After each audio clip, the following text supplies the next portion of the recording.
Eh bien ça y est, c'est la rentrée, la fameuse rentrée. Une rentrée qui va être assez tendue socialement, qui va être assez tendue pour nous tous. Et donc dans notre cerveau, il se passe plein de choses, c'est l'ébullition en ce moment.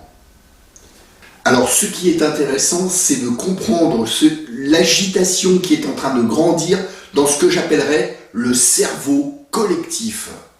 Et pour ça, avant de critiquer les médias, je vais d'abord remercier France Télévisions qui a reproduit en 2009 une expérience qui avait été menée en 1963 par Milgram aux États-Unis. Cette expérience, elle visait à mesurer notre propension à l'obéissance extrême dès lors qu'on considère qu'elle vient d'une autorité légitime.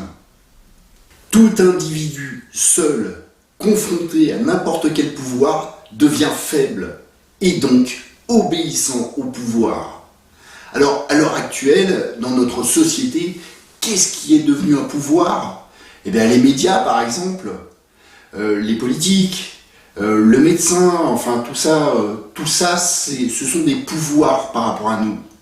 Mais je ne suis pas là pour faire une critique de cette société, je suis juste là pour vous inviter à être plus attentif aux petits signes que vous pouvez avoir à l'intérieur de vous, à ces petits signes qui peuvent être sous forme d'intuition, de prémonition, et qui vous disent « là, on te met sur le mauvais chemin ».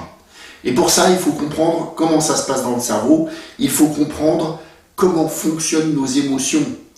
Parce que les médias, par exemple, dans leur système de communication, ils comprennent très bien comment fonctionnent vos émotions, comment vous réagissez, comment les masses réagissent face au pouvoir.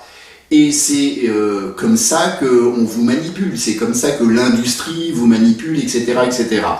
Alors, c'est aussi comme ça d'ailleurs qu'on va vous donner telle direction politique à prendre ou à ne pas prendre, qu'on va vous dire qui sont les méchants, qui sont les bons.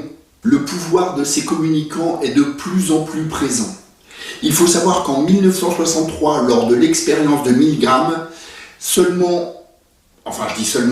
déjà énorme, 63% des participants étaient allés jusqu'à tuer pour obéir.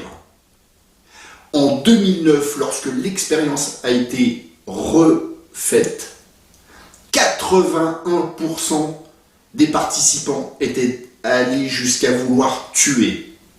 Alors si nous voulons améliorer les choses, si nous voulons que ce monde aille mieux, eh bien nous devons comprendre à quel point nous sommes conditionnés et nous devons nous affranchir des conditionnements qui pourrissent cette société.